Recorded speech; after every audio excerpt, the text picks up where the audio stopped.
Hello everyone.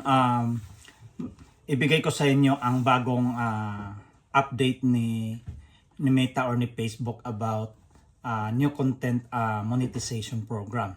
So ang una, aspect of the new program. So ang unang-una ang binigay sa atin ay ang unified earnings, no? Ano ba yung unified earnings?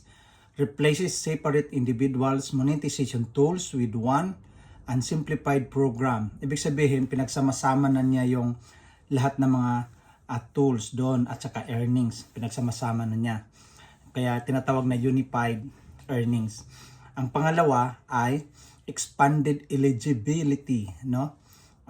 Covers reels, long videos, photo posts, text posts, and stories. So yun ang mga expanded eligibility. So madali natin na magawa ngayon. At saka magkaroon tayo ng earnings nun.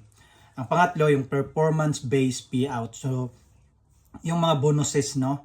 Ang mga kuha natin doon.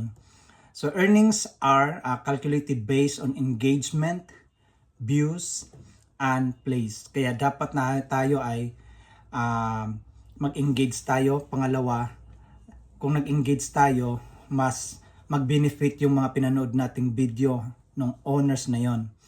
Pangalawa, kailangan na may mag-play doon sa mga videos at saka reels nila. Pati din sa iyo, kung ikaw man ang nanood nito, ikaw man ka-benefits nito. Ang sunod, invite only. Currently, this is a beta program with invitation being sent to existing creators. So lahat tayo, yung mga matatagal na, kasama tayo doon. Kaya bilisan nyo. Ang panglima, or anim, lower requirements, no? So kung dati mataas, ngayon binabaan na nila. Kaya, let's go. So, i-share mo ito para maraming makakalam nito.